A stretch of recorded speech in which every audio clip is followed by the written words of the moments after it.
बिस्मिल्लाहिर्रहमानिर्रहीम अहमदुहु व नसल्ली अला रसूलिहिल करीम। अस्सलामु अलैकुम व रहमतुल्लाहि व बरकातुहू। वेलकम टू दीन हया। उम्मीद करती हूँ कि आप सब लोग खैरियत से होंगे और अपना बहुत ज़्यादा ख्याल रख रहे होंगे। मैं ये भी उम्मीद करती हूँ कि आप लोगों ने पिछले लेक्चर बहुत अच्छे तरीके से सुन लिया होगा और उसको नोट डाउन भी कर लिया होगा और उसको समझ भी लिया होगा। मैं माज़रत ख़्वाह हूँ कि मैं ये वीडियो बहुत दिनों के बाद रिकॉर्ड कर रही हूँ, क्योंकि मेरी कुछ मसरूफ़ियात थी जिनकी वजह से मैं बहुत ज़्यादा मसरूफ़ हो चुकी थी और मेरे पास वीडियो रिकॉर्ड करने का तो टाइम था, लेकिन उसको एडिट करके अपलोड करने का बिल्कुल टाइम नहीं था। तो मैं उम्मीद करती हूँ कि आप लोग मेरी इस गलती को, इस ख़ता को माफ़ करेंगे और इंशाल्लाह ताला आज की वीडियो पे आप लोग फ़ोकस करेंगे और आज के अल्फाज को भी आप समझेंगे और उनको भी सेम वही तरीका आप अपनाएंगे कि आप उनको नोट डाउन करेंगे, उनके नोट्स बनाएंगे और उसके साथ साथ आप किसी को पढ़ाएंगे। वो स्टूडेंट आपका आप ख़ुद भी हो सकते हैं, आपकी फ़ैमिली में कोई हो सकता है, आपके दोस्तों में कोई हो सकता है, या वो कोई भी इंसान हो सकता है, कोई छोटा सा बच्चा भी हो सकता है, या सबसे बढ़कर आप ख़ुद हो सकते हैं। तो चलें, बग़ैर आपका वक्त ज़ाया किए जो है वो हम लोग आज की वीडियो, आज का लेक्चर स्टार्ट करते हैं। जैसे कि हम लोगों ने पिछले लेक्चर में बात की थी गुज़रे हुए वक्त की, मतलब माज़ी की हम लोगों ने बात की थी। आज की वीडियो में हम लोग उन अल्फाज का जो है वो इस्तेमाल पढ़ेंगे या उन अल्फाज के बारे में पढ़ेंगे जो प्रेजेंट या फ्यूचर को शो करते हैं, यानी कि जो हमारे हाल और हमारे आने वाले कल के बारे में हमें बताते हैं। जैसे कि हमें बताते हैं का मतलब ये है कि वो बता रहे होते हैं कि ये काम अभी हो रहा है या फिर ये काम फ्यूचर में होगा। ठीक है, जैसे कि हम लोगों ने पहले पिछले लेक्चर में मैंने आपको माज़ी के जुमलों के बारे में बताया था। ठीक है, जैसे कि हम लोगों ने वहाँ पे पढ़ा था ज़ाराबा। ठीक है, ज़ाराबा जैसे कि वो मारता है, इस तरह के अल्फाज हम लोगों ने पढ़े थे। ठीक है, कि अगर तीनों के ऊपर जो है वो ज़बर होगी या दरमियान वाले के में पे ज़ेर या पेश होगी तो इसका मतलब ये होगा कि ये चीज़ माज़ी में हो चुकी है।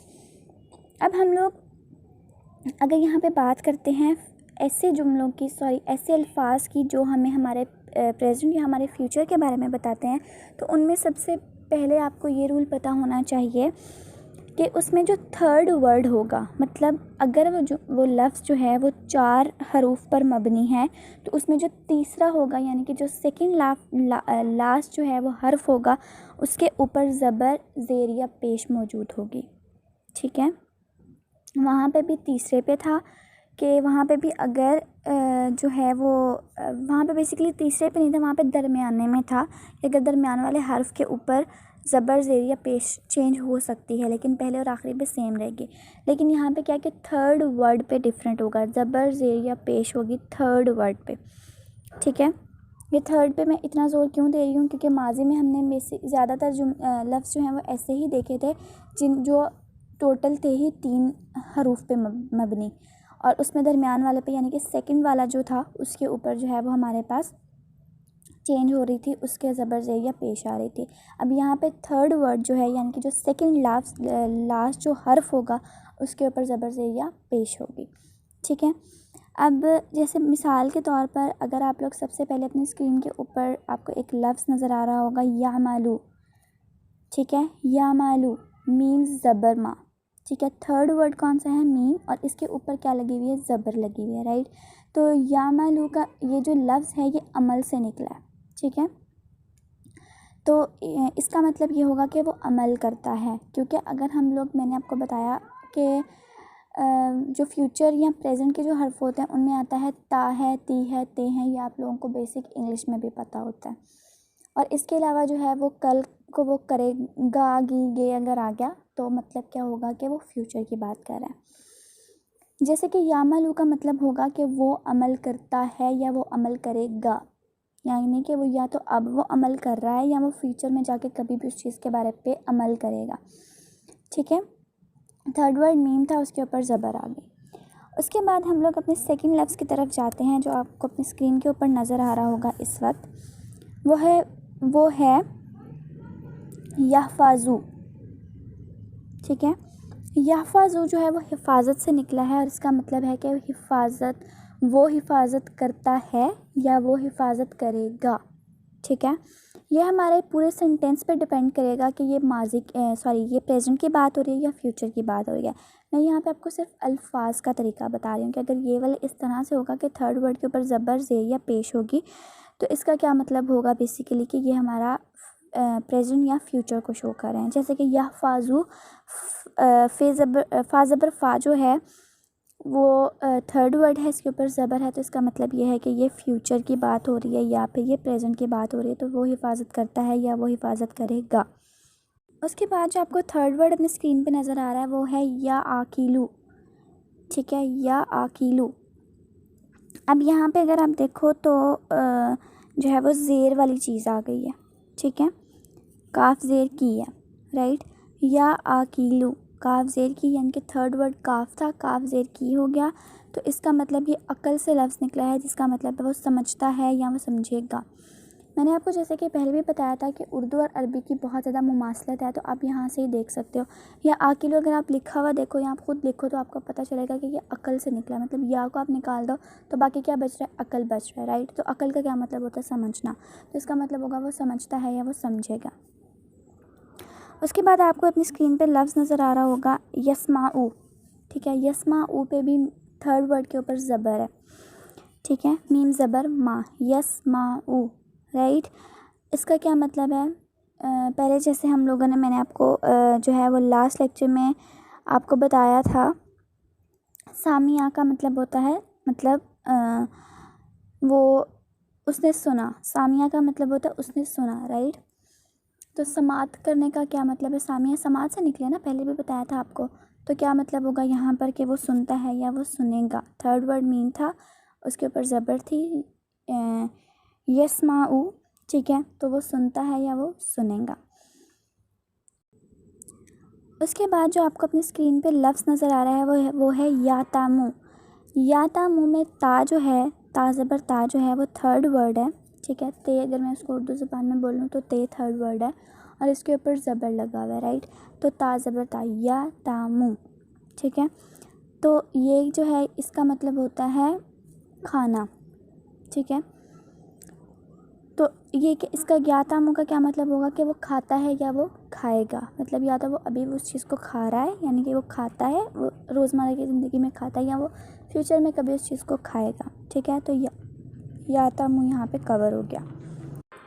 उसके बाद जो नेक्स्ट रूल मैंने आपको बताया, ज़ेर वाला एक लफ्ज़ जो है वो या आकिलू, मैंने आपको पीछे बता दिया। ठीक है, एक उसके अलावा जो मैंने आपको ये एक रूल ये भी बताया कि उस पर मैंने कहा था कि ज़बर ज़ेर या पेश होगी थर्ड वर्ड पे।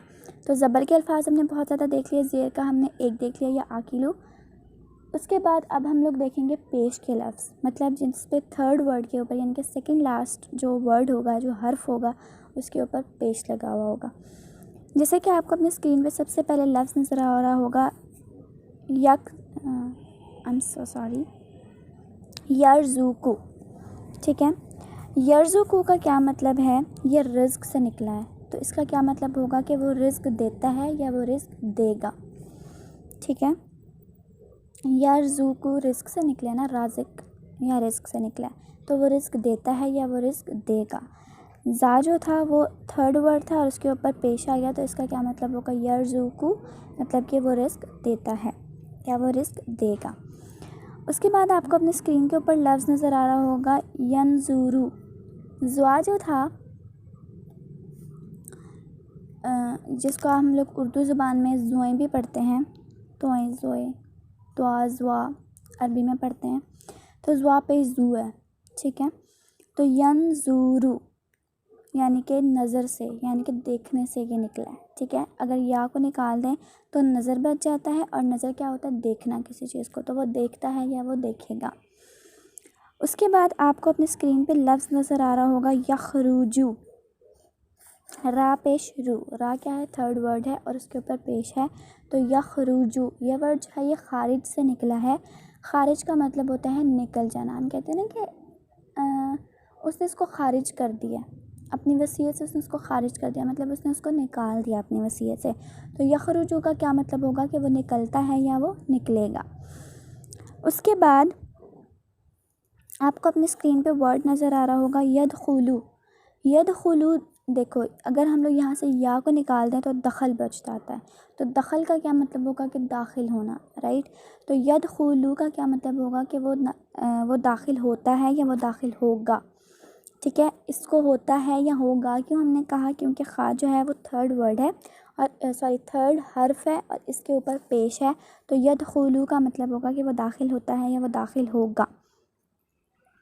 उसके बाद आपको अपनी स्क्रीन पे एक और लफ्ज़ नज़र आ रहा होगा यक्तुबु। यक्तुबु लफ्ज़ जो है ये किताबत से निकला है, ठीक है।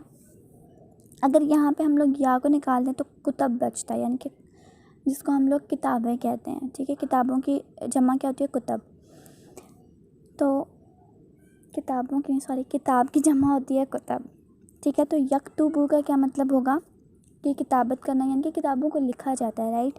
तो इसका मतलब होगा कि वो लिखता है या वो लिखेगा। इसमें ता जो था वो बेसिकली थर्ड वर्ड था और उसके ऊपर पेश आ गया, तो यक्तुबु, ठीक है, यानी कि वो लिखता है या वो लिखेगा इन फ्यूचर। उसके बाद आपको अपनी स्क्रीन पे एक लफ्ज़ नज़र आ रहा होगा यकरूमु। मैंने आपको पहले भी बताया था कि ये जो लफ्ज़ है ये करामत से निकला है, ठीक है। पीछे हम लोगों ने पढ़ा था कारूमा, यानी कि करामत यानी कि इज़्ज़त, ठीक है। तो इज़्ज़तदार होना वहाँ पे तो मतलब वो इज़्ज़तदार हुआ। कारूमा का यस कारूमा का मतलब था कि वो इज़्ज़तदार हुआ। अब यहाँ पे है यकरूमु। यकरूमु का मतलब यह है कि वो इज़्ज़तदार हो वो इज़्ज़त देता है या वो इज़्ज़त देगा। यहाँ पे इज़्ज़त देने में बात आ जाएगी, ठीक है, क्योंकि वो इज़्ज़तदार हुआ और यहाँ पे वो इज़्ज़त देता है या वो इज़्ज़त देगा। यकरूमु का मतलब होगा वो इज़्ज़त देता है या वो इज़्ज़त देगा।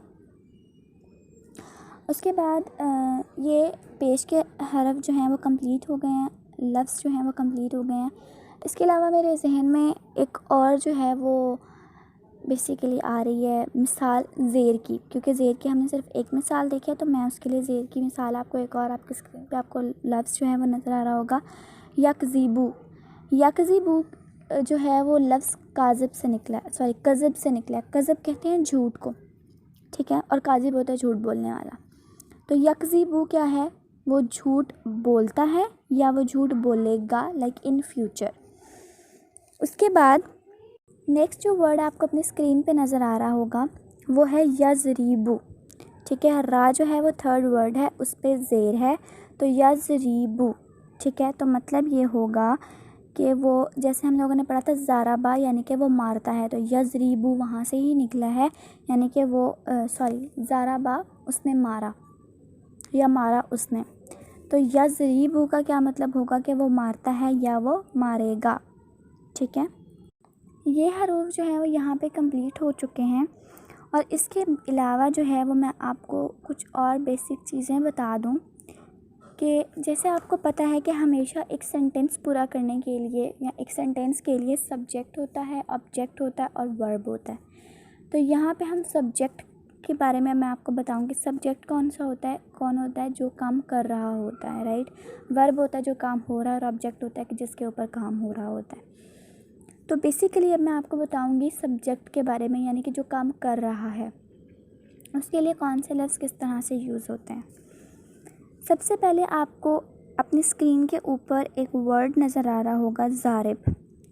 ज़ारिब जो है वो ज़ाराबा या यज़रीबू से निकला है। उसमें क्या था? मतलब मारना ना, राइट। ज़रब लगाने का मतलब ज़ारिब जो है वो ज़रब से ही निकला है बेसिकली, ठीक है। तो ज़ारिब का मतलब होता है मारने वाला, ठीक है। उसके बाद अगर आप देखें अपने स्क्रीन पे तो आपको वर्ड नज़र आ रहा होगा नासिर। नासिर जो है वो नुसरत से निकला है। नुसरत मैंने आपको पहले भी बताया था फर्स्ट क्लास में कि नुसरत का मतलब होता है मदद करना, राइट। तो नासिर कौन होगा? मदद करने वाला। फिर उसके बाद आपको अपनी स्क्रीन पर लफ्ज़ नज़र आ रहा होगा साजिद। साजिद कैसे? सजदा से, तो सजदा करने वाला। राज़िक रिज़्क देने वाला, जैसे कि आपको अपनी स्क्रीन पर लफ्ज़ नज़र आ रहा होगा, ठीक है। इसके अलावा आपको अपनी स्क्रीन पे एक और वर्ड नज़र आ रहा होगा ताहिर। जैसे हम कहते हैं ना तहारत हासिल करना, तहारत होती है पाकीज़गी, तो ताहिर कौन होगा? पाकीज़ा, यानी कि पाक। उसके बाद यहाँ पे मैं आपको कुछ प्लूरल चीज़ों के बारे में बताऊँगी। एक होती है सिंगुलर, एक होती है प्लूरल, यानी कि हम कहते हैं कि वाहिद जमा की बात अगर हम लोग करें। अगर हम लोग बेसिकली अगर आपने किसी भी चीज़ का मुज़क्कर में उसका अगर हमने जो है वो देखना है उसका प्लूरल, यानी कि उसका जमा लफ्ज़ देखना है, तो उसमें हम एंड पे लगाएंगे ऊन या ईन। जैसे कि अगर हम लोग ये देखें काज़िब होता है झूठ बोलने वाला, तो काज़िबून झूठ बोलने वाले, और काज़िबीन का भी वही मतलब होगा, झूठ बोलने वाले। ठीक है, लेकिन अगर आप अपनी स्क्रीन पे देखो, आपको एक वर्ड नज़र आ रहा है काज़िबा। अगर एंड पे हम लोग गोल वाली जो ता होती है, ते जो है वो गोल वाली ते लगा दें हम लोग, मतलब गोल होती है उसके ऊपर ते लगा के 2 नुक्ते होते हैं, अगर हम लोग वो लगा दें तो इसका मतलब होगा कि ये किसी औरत के लिए इस्तेमाल हुआ है। ठीक है, यानी कि वो मुअन्नस में चला जाएगा, जैसे कि काज़िबा। उसके बाद अगर हम लोग देखें साइमीन, साइम रोज़े से होता है, सोम जैसे हम कहते हैं रोज़ा, तो साइमीन हो गया, या साइमून हो गया, या साइमात हो गया। ठीक है, या साइमा। साइमा कौन होगी? रोज़ा रखने वाली औरत। साइमीन होंगे रोज़ा रखने वाले मर्द। ठीक है, और साइमात होंगी रोज़ा रखने वाली औरतें। ठीक है, इस तरह से ये होगा सिंगुलर और प्लूरल का जो है वो कॉन्सेप्ट क्लियर। इसके अलावा आपको अपनी स्क्रीन के ऊपर एक आयत नज़र आ रही होगी, ये मैंने एग्जाम्पल के तौर पे ली है, कि उसमें पहला वर्ड आपको नज़र आ रहा है खाबिसात। ठीक है, खाबिसात औरतों के लिए इस्तेमाल हुआ यहाँ पे कि खबीस औरतें। ठीक है, और फिर मर्दों के लिए इस्तेमाल हुआ है खाबिसीन, यानी खबासत और एक गंदगी, तो गंदा या नापाक मर्द। ठीक है, जैसे मैंने आपको पहले भी बताया कि औरतों के लिए हम लोग एंड पे गोल ते इस्तेमाल करेंगे, गोल ते या ते इस्तेमाल करेंगे बेसिकली। ठीक है, और ये औरतों के लिए होगा रूल, और मर्दों के लिए हम लोग यानी कि मुज़क्कर के लिए हम लोग इस्तेमाल करेंगे ऊन या ईन, जैसे कि खाबिसीन हो गया। ठीक है, ईन या ऊन, तो खाबिसीन। समझ आ गया आपको इस तरह से? ठीक है, और इसके अलावा मेरे ख़्याल से आज के लेक्चर के लिए जो है वो इतना ही काफ़ी है। मैं बहुत ज़्यादा माज़रत ख़्वाह हूँ आप लोगों से कि मैं बहुत लेट ही लेक्चर अपलोड कर रही हूँ, और इतना ज़्यादा मैं कोई पढ़ा भी नहीं रही हूँ, क्योंकि ये हमारा रूल है। मैं इंशाल्लाह ताला आगे से पूरी कोशिश करूँगी कि मैं प्रॉपर कंसिस्टेंट रह सकूँ और आप लोगों को प्रॉपर तरीके से पढ़ा सकूँ। मैं उम्मीद करती हूँ कि आप लोगों को ये चीज़ बर्डन नहीं लगेगी, आप लोग इस चीज़ को अच्छे से समझेंगे और आप समझ गए होंगे। अगर आप में से किसी भी स्टूडेंट को कोई भी चीज़ समझ नहीं आई है, कोई भी क्वेश्चन है, आप लोग कमेंट सेक्शन में पूछ सकते हो, या आप लोग व्हाट्सएप ग्रुप में पूछ सकते हो। अगर ग्रुप में नहीं पूछ सकते, कमेंट सेक्शन में नहीं पूछ सकते, तो आप लोग भी इजीली आप लोग जो है वो मुझे पर्सनली भी मैसेज करके पूछ सकते हो। कोई भी इशू हो, किसी तरह का भी इशू हो, you people can discuss with me.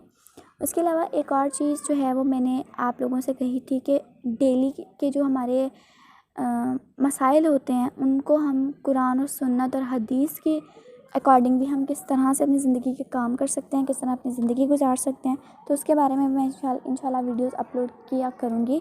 तो वो भी इंशाल्लाह ताला आज ही मैं पूरी कोशिश करूँगी कि वीडियो अपलोड हो जाए इंशाल्लाह ताला।